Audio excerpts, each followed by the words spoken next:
Hello, welcome back to my YouTube channel. I wanted to talk about the book I just read. It's called Eyre by something Bronco, I think. Anyway, Michelle Bronte, I think. I have really bad memory. Anyways, we want to talk about that book. Thought it was really good. On Goodreads, I gave it a 5 out of 5.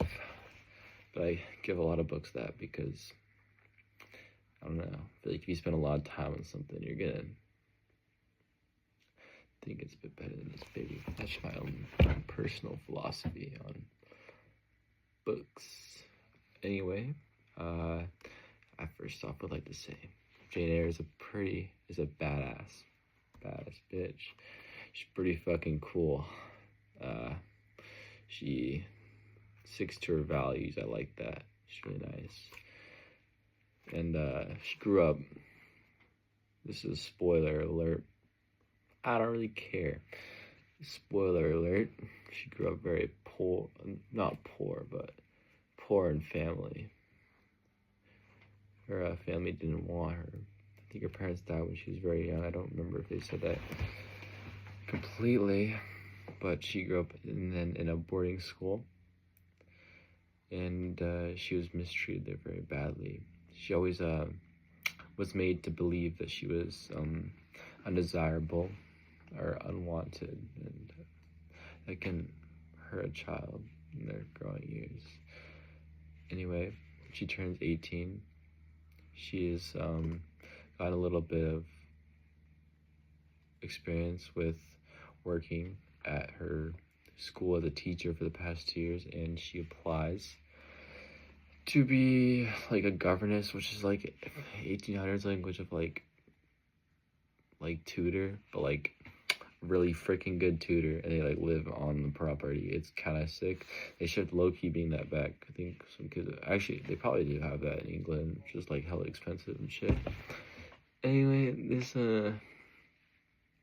Jane Eyre becomes governess for Mr. Rochester, and she is a babysitting Adele. Not the singer, it's a child from the 1840s. Anyway, she only speaks French. Yeah, but don't worry, Jane Eyre, because she's a badass, also speaks French, so she can help communicate. They're in London, so like English is kind of the language you're supposed to use there. Or England, they're probably from England. I don't know the difference. Anyway, where was I? Yes, they're in England. She's governess of Adele. Anyway, she meets Mr. Rochester kind of weirdly. She doesn't think he's that handsome. Unlucky. He's kind of ugly, but like stern looking, intimidating, tough. Someone of high status. And for some reason, she becomes infatuated with this Mr. Rochester. I think his name is Edward, actually. And anyway, Edward Rochester. So anyway, she becomes infatuated with him, and he does this little like method, like hot and cold, where he's like super into her one day and then not into her the next day. It's very effective on me. Anyway, so Mr. Rochester using this method and shit, and it's working. Jane Eyre becoming obsessed, and one day he confesses his feelings for her in a very vulnerable way. Basically gets on his knees and begs for her love, but then he marries some girls. I'm like, what the fuck are you doing, dude? Alright, anyway, apparently they're not actually getting married. He was just using it as a test. It's crazy how life works like that. He uses that as a test. Jane Eyre, she passes the test, A+, 100%, and becomes Mr. Rochester's new wife. He proposes. Crazy guy. Crazy guy. I can never do that. And Jane Eyre doesn't believe it. I mean, how could she? She's never really even been loved in her life. Very sad. She always felt undesirable. And then this guy out of nowhere, high status, falls in love with her. Shit's tight. Anyway, gotta go to the next segment. Something crazy happens. Apparently, Mr. Rochester, old dog, he has a wife. But she's like a crazy ass bitch, I'm not gonna lie.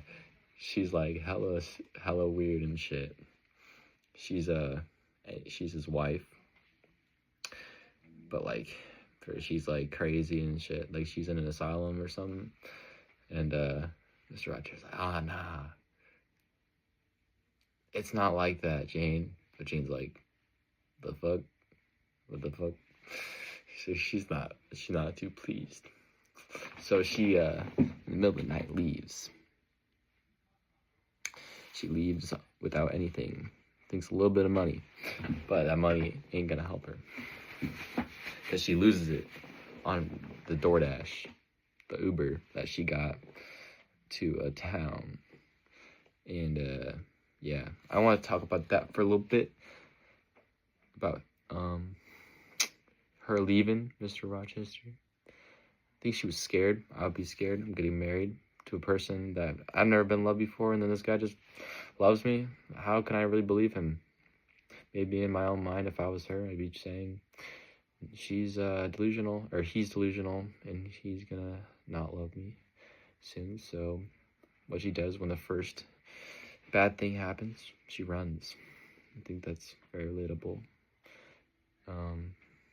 When someone loves you for the first time, and maybe you're not used to it or something, when you find one bad thing about them, or like one thing that throws you off, you leave, because then now you have justifiable reason to. I thought that's very well written, part of the book, and that stuck out to me. Anyway, Jane Eyre goes to this town. She like walks up on his house, and she's like, let me in, please. I'm like gonna die if you don't. And they're like, nah. But then this guy out of nowhere, St. John, blue eyes, and like Greek looking or something, walks up, and she's like, what are you doing, Liz? And then she's like, I'm dying, I need water, because I haven't had water 2 days, because I'm broke, because I left my money on my Uber driver's door. Anyway, she's like, all right, come in, we'll help you get situated. So then they do all that, she rests up, and then they turn out to really like her, because she's not some beggar, she's actually freaking governess.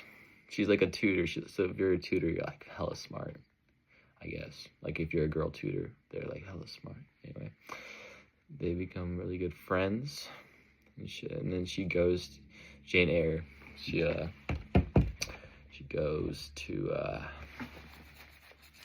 she needs a job, because she don't want to like rely on these people for 6 months, I believe it was. She's got to go get a job and become independent, to learn more about herself and what she really wants, because all this time she's still wondering, do I want Mr. Rochester, or do I just, what he's done is just not justifiable ever. So she gets a job at the daycare. Not the daycare. She gets a job working as a school teacher for underprivileged kids, like farmers' kids, girls specifically. So it's an underrepresented minority group, as you can tell by what I just said, and they don't usually get schooling very often, and they're seen as the low. Like if you have to teach them, unlucky. Like that's like teaching preschoolers. It's very, very bad. I don't know the word for that. Anyway, very bad. She's like, I'll do it because I relate to these kids. And I'm like, that's pretty badass of you. Anyway, she does the work as a teacher, and then one day St. John pulls up, blue eyes, Greek looking. I think it's Viscorian. I don't know. But anyway, he pulls up. He's like, I got something to tell you. She's like, what? And he's like, you got $20,000 for free from an inheritance from your uncle. And she's like, what? How do you know I am? Because to them, she gave a fake name, because she don't want to be discovered by Mr. Rochester, even though she probably kind of does, but she doesn't want it. She wants the look to be difficult, so she changed her name. So, anyways, she's like, how do you know my name? She's like, you know my name is John E. St. John, or some shit like that. And then she's like, oh, what does the E stand for? And he's like, Eyre. So, like, we're cousins. So that $20,000 you got is from our uncle, because we're cousins. But that our uncle, he only liked your mom. He ain't like our dad, because our dad's an ass. No, I don't know why he didn't like our dad. Anyway, so she's like, $20,000, that's too much.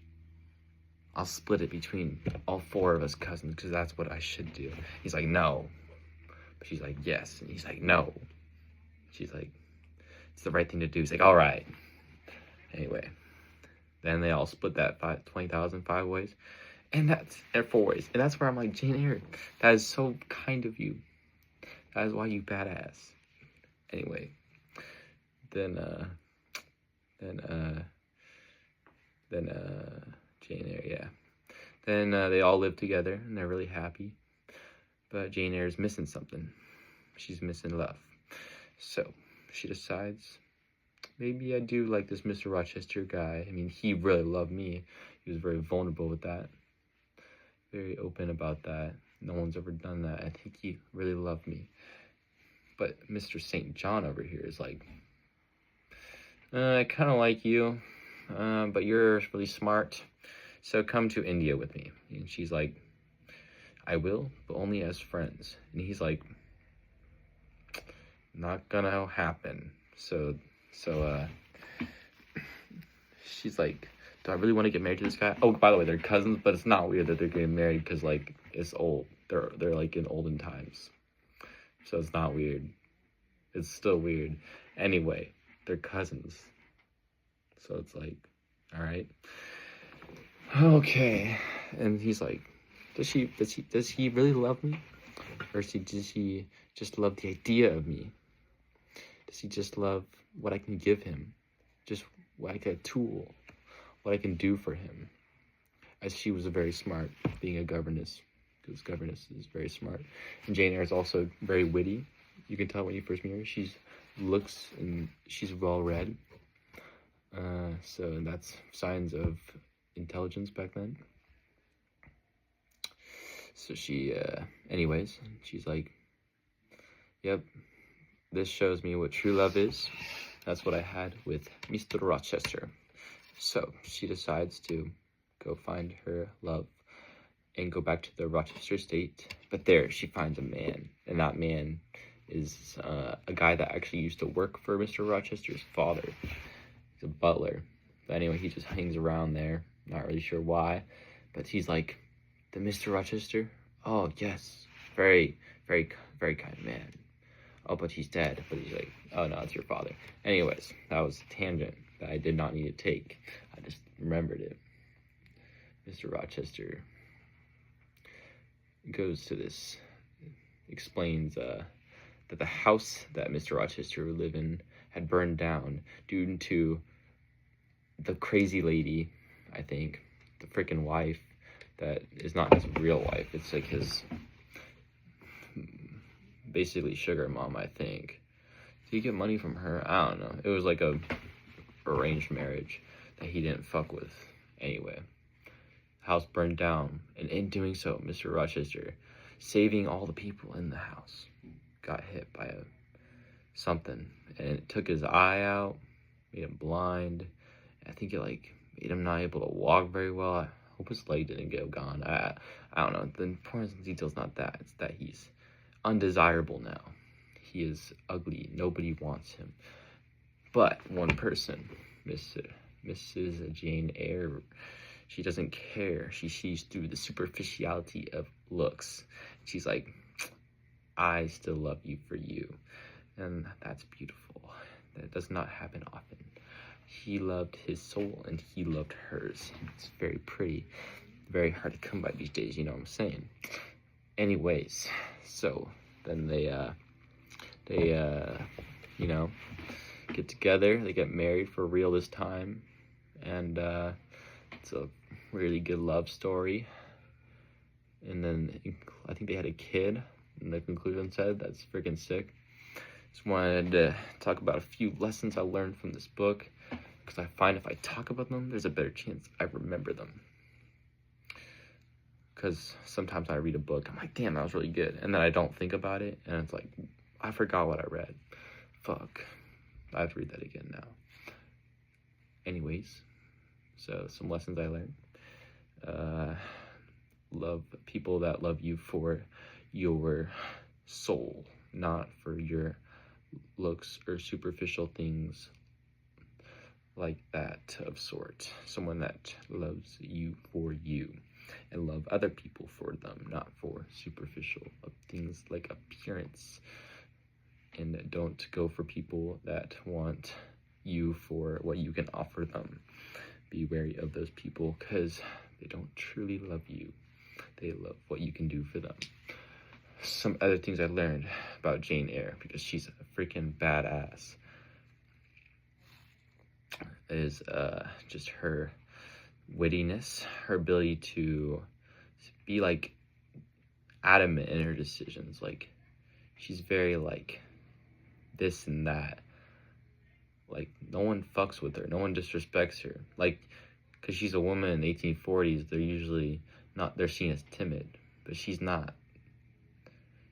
She says what she thinks and what's right, and she don't give a fuck about your opinion. She'll tell you straight up, because she's fucking real for that. She is fucking real for that. Gotta be more like Jane Eyre. She's a person to look up to, and even in spite of her tough upbringing, she made the best of it. She became independent. She found who she was. She found what she wanted. She found love. Therefore, that's why I gave this book 5 out of 5 stars. I would give it 6. I'll probably read it again someday, but for now, the next book I'm reading, I need to finish. Okay, listen, for the next episode, Jack Kerouac, On the Road. This book, I read the first 60 pages today. I'm like, it's just not as good, but it's still pretty good. Alright, until next time.